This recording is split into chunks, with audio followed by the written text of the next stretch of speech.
hanging out town with Marc Clark and my special guest, Guordan. Guordan Banks. Right? What's up, man? How you? I say it right, man? No, you did. You said Guordan. it right. Guordan. So, look, man, I saw, I do a couple different formats. I do Westwood One, and I'm here at Radio 103.9. Nice. And I saw this name keep popping up that I wasn't familiar with. How did you pronounce it when you... I just said Gord. I just jacked it up. But it was funny because I liked the music. I just didn't know how to say the name. Right. And then, but I thought it was a grown-ass man, an old person. Everyone says that. Everyone. I thought it was my uncle or something with a complex name. Right. But no, I was rifling through some old hip-hop, and I heard these heartfelt songs from Meek Mill. Yeah, Heaven and Hell. And I was like, this dude, aha! This dude's the soul. It's the soul. Thank you. So was it the soul of your EP that brought you here, man? Definitely. Yeah, because I mean, it's interesting because I think with Wale, Meek, it's like your voice stood out, and the hooks like. What's the used to be? Used to. Yeah. That needs to be a single. I don't know if your record person's around, but man, you need to revamp that for R&B, man. That's not for me, but that was his song, and maybe you know what? I did say that I would make that a song. You need to make it because it's a haunting hook, man. And I think I was like, that's what I didn't want to ask you that question. Is it a case where your vocals kind of brought you to a straight R&B? Definitely. Like I started off as a songwriter. Okay. And to give you a little background of myself, when I first did the Used to Be a Used to hook for Meek Mill, I had in my mind someone like Trey Songz or R. Kelly. And then when I was in L.A. and I had stopped by the studio, the Boom Boom Room, to see Meek, and I was like, yo, who you gonna put on this record? Like, man, are you crazy? Yeah. Like, man, it's you. It's you, man. Like, this is you. It's like, true. Really? It is you, man. Because it's like the, can you hit a little bit of that? I used to grind in the dirt. I used to cry till it hurt. I would look up to the heavens. When is my time gonna come?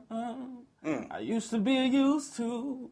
But I never got used to being what I used to be. Come on, little man. something, you know what I'm saying? That's an instant classic, man. I should have warmed up for that. That's an instant classic, man. Thank you, man. Appreciate it. Don't let Bill Withers hear that. Oh, man, for real? Don't let Bill Withers hear that, man. Bill Withers, that's... See, when I get my TV show, now I speak it into existence. I have Bill on, and have Bill come up and y'all do it together. Oh, that'd be incredible. And then you do one of his old songs. That'd be incredible. But let's talk about your career right now. Let's talk about it. So, we're spinning your records, man. We're spinning it on Westwood One. We're spinning it around the country. Thank you. So, is it odd that you're a young guy who's getting played by us old people, or not necessarily? No, it's not. It's not odd. What it is that it's real music being embraced. That's true. And I don't know if this is the right platform to speak on this, but speak on it. What I will say is that imagine if "Keep You in Mind" was sung by, let's say, Justin Timberlake. Come on. We would be talking about a different. Yes. We would be having a different conversation.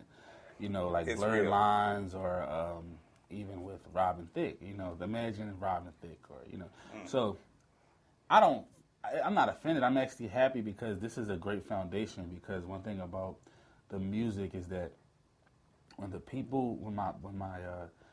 your peers and the people that look up to your music, respect you, you feel good, you feel great, and it's a great thing. But when the people that are older and that you look up to, right, and your elders, in a sense, not calling anyone old, but the people that you look up to. Fine, man. Fine, young man. Fine, young man. Fine, young man.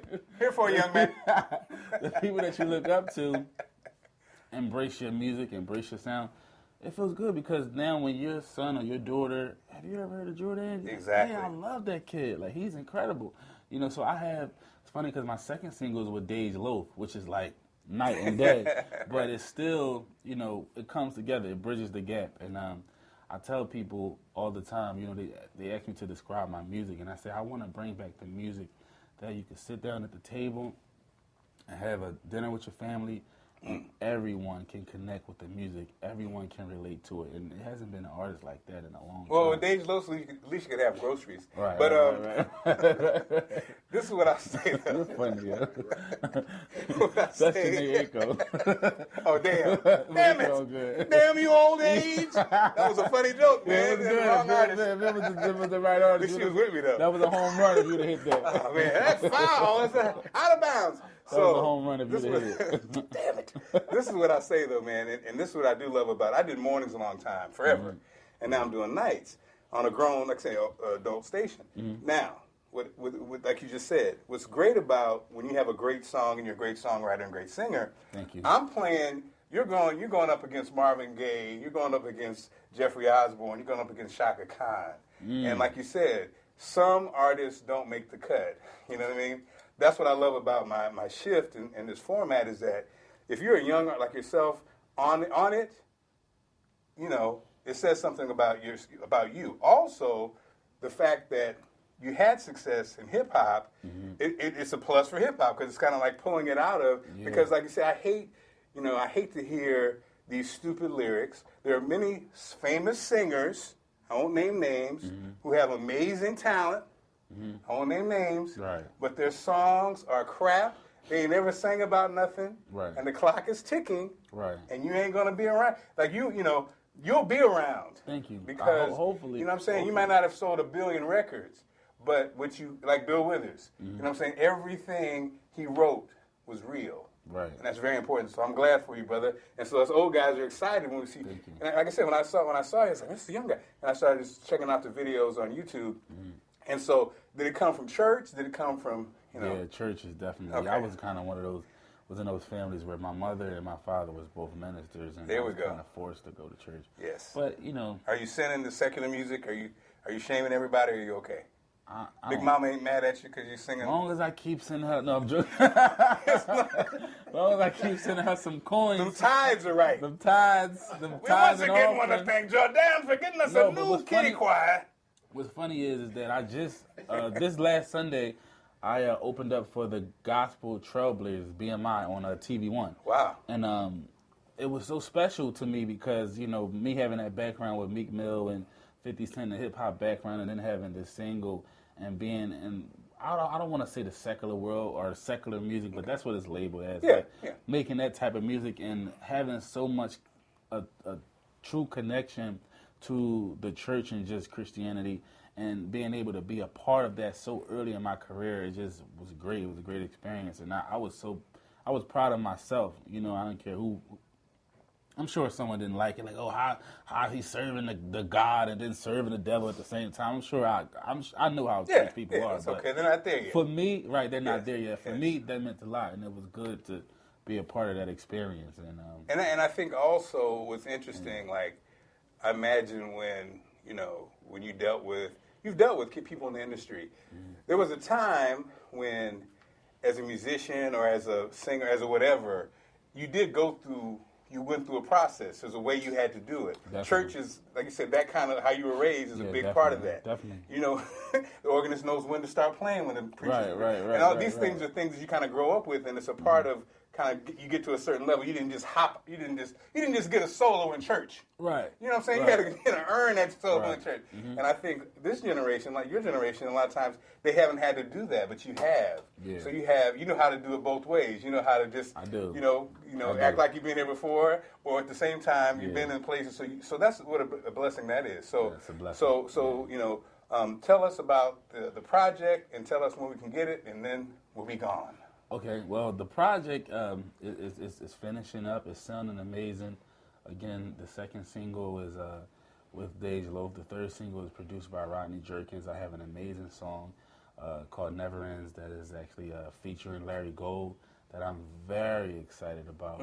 And it's just a great experience to do this and build this project and do it independently. I have my own independent record label that I release my music from, so that to have a top 15 record, on Billboard and to be the CEO of a company at the same time is just like, it's almost like, wow, this is really happening.